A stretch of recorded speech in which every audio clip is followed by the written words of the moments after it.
সুনানে তিরমিজিতে বর্ণিত হয়েছে, রাসূলুল্লাহ সাল্লাল্লাহু আলাইহি ওয়াসাল্লাম বলেন, মান ক্বালা হিনা ইউসবিহু সালাসা মাররাতিন আউযু বিল্লাহিস সামিউল আলিম মিনাশ শাইতানির রাজীম, যে ব্যক্তি সকালবেলা তিনবার পড়বে আউযু বিল্লাহিস সামিউল আলিম মিনাশ শাইতানির রাজীম ওয়া ক্বারাআ সালাসা আয়াতিন মিন আখিরি সূরাতিল হাশর, এরপর সূরা হাশরের শেষ 3 আয়াত পড়বে, ওয়াক্কালাল্লাহু বিহি ৭০,০০০ মালাক লাহু ইউসাল্লুনা লাহু। আল্লাহু আকবার।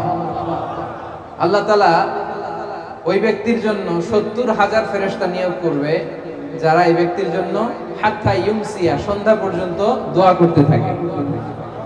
ওয়া ইন মাতা ফি যালিকাল ইয়াউম, আর এটা পরে ওই দিন যদি তার মৃত্যু হয়, মাতা শাহীদা, সে শাহাদাতের মৃত্যু নসিব করবে। ওয়া ইন ক্বারাআহা হিনা ইউমসি কানা লাকা বিতিলকা মানজিলা, আর সন্ধ্যাবেলাও যদি কেউ এভাবে তিনবার আউযু বিল্লাহিস সামিউল আলিম পড়ে সূরা হাশরের শেষ 3 আয়াত পড়ে, তার জন্য একই ফজিলত রয়েছে। পড়েন সুবহানাল্লাহ।